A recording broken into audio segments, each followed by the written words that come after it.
سلام، در این قسمت از Griffin Learning English میریم سراغ قسمت دوم از افعال مودال. یادتون باشه تو قسمت اول رفتیم سراغ فانکشن ابیلیتیشون، بررسیشون کردیم و تمرینای زیاده روش با هم انجام دادیم.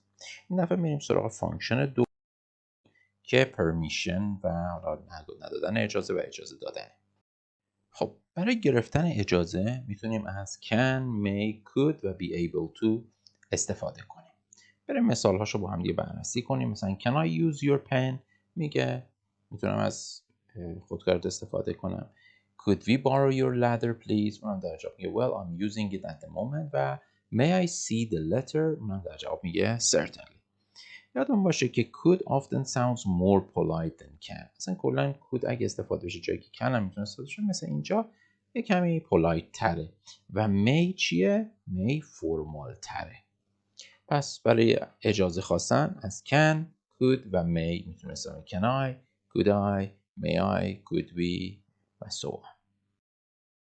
یه تمرین کوچولو رو با هم رو همین قسمت انجام میدیم که خوب جا بیفته برامون. asking permission یکمون میگه how would you ask for permission in these situations؟ تو این موقعیت ها چطوری اجازه میگیرید؟ از can I باید استفاده کنید، could I و may I و افعالی مثل borrow، join، look at و use.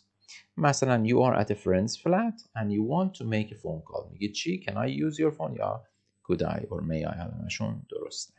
پس یه دقیقه به خودتون وقت بدین، پاز بفرمایید ویدیو رو، جملات رو بنویسید و سپس دوباره دکمه پلی رو بزنید تا با هم دیگه جواب‌ها رو چک کنیم.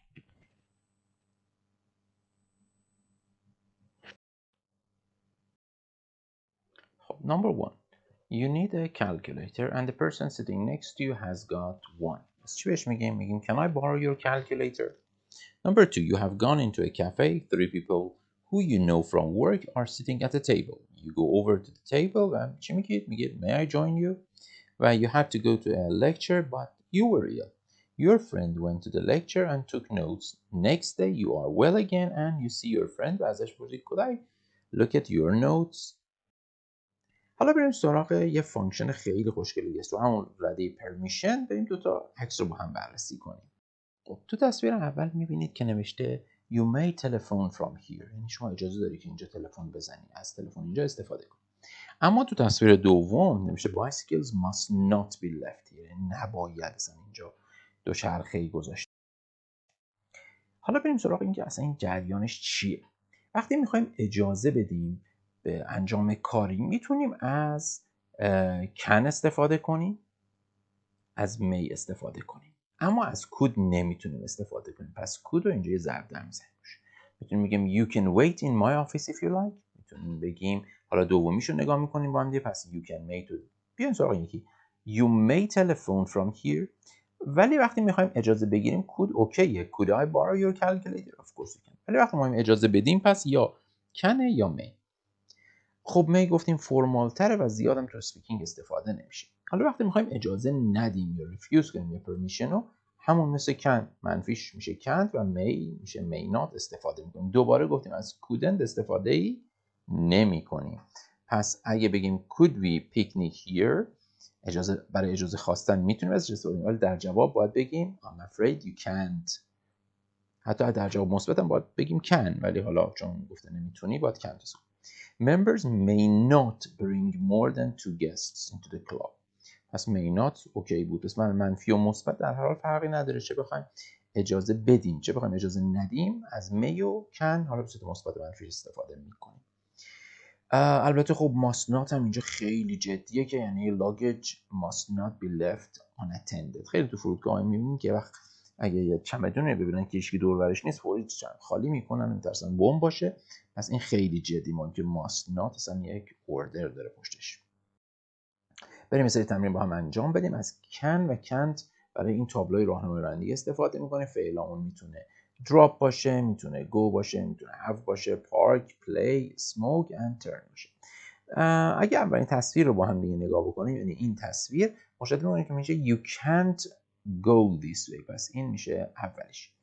دومین مثالی که برامون زده یه علامت آبیه، پس اجازه داری. پس میگه you can park here.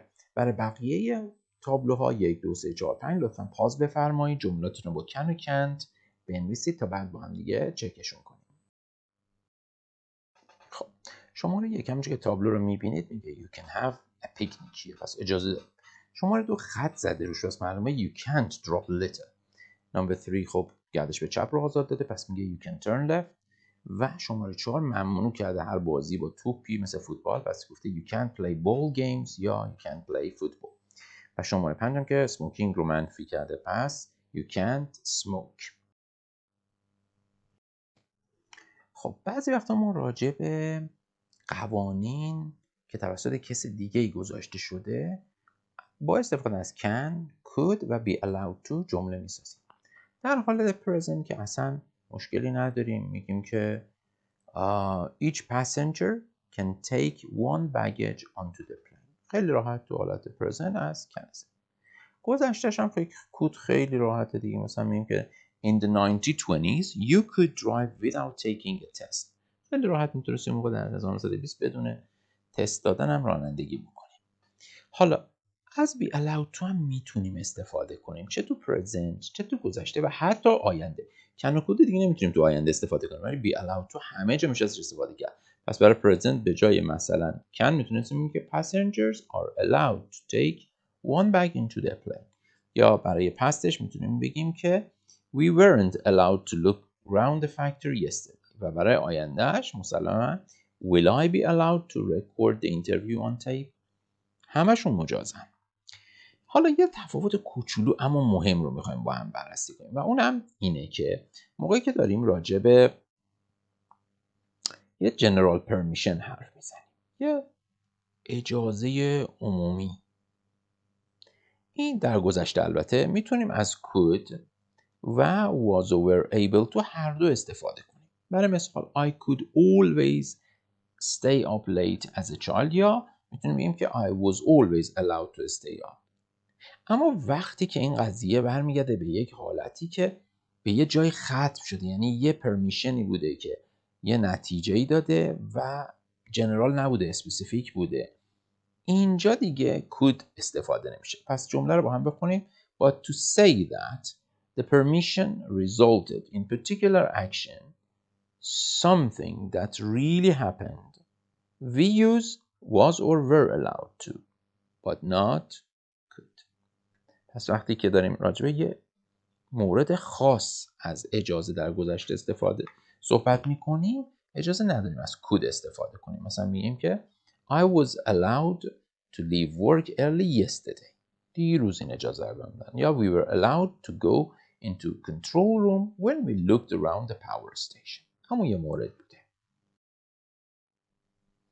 نکته بعدی که خیلی مهمه اینه که asking for permission و asking about permission.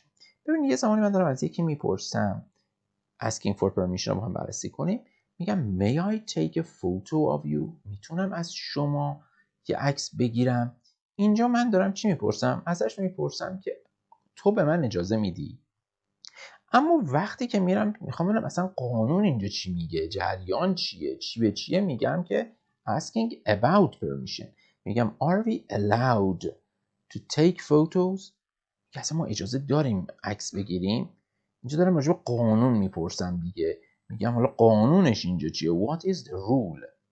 پس حواسمون باشه اگه خواستیم از یه نفر اجازه بگیریم may I, can I, could I. ولی وقتی داریم راجع به قانون حرف میزنیم که آقا اجازه داریم این کارو بکنیم، از are we allowed to, am I allowed to استفاده میکنیم. بریم سراغ تمرین بعدی. be allowed to رو با هم تمرین میکنیم که تو حالت حال و گذشته و آینده بتونیم ازش استفاده کنیم. Put in the correct form. مثلا میگه I hear you've moved into a new flat with a couple of friends. اون در جواب میگه yes, it's a nice flat, but the landlady is really strict. We aren't allowed to do anything. It was my birthday last month and حالا بقیه قضایا رو تعریف میکنه با استفاده از کلماتی که قشنگ توی پرانتز بهتون داده شده روبروش. میتونید جملات رو لطفاً کامل کنید. پاز بفرمایید ویدیو رو، جملاتتون رو بنویسید تا سپس با هم بررسیشون کنید.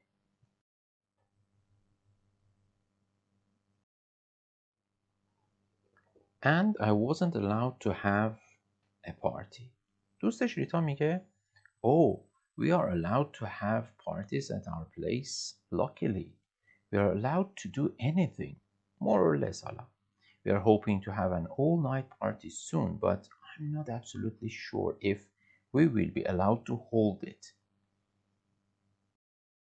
حالا بریم رو may I و am I allowed to با هم دیگه تمرین کنیم. یادمون باشه که گفتیم وقتی از یه نفر میخوایم اجازه بگیریم از may I استفاده کنیم. اما اگه میخوایم یه قانون جایی رو بررسی کنیم از am I allowed to استفاده میکنیم.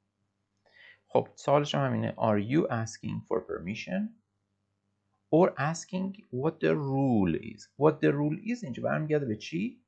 احسنت. Am I allowed؟ ولی permission برمیگرده به may I. پس جملات رو لطفاً بنویسین، پاز بفرمایید ویدیو رو و سپس دکمه پلی رو بزنید تا با هم بررسیشون کنیم جواب‌ها رو.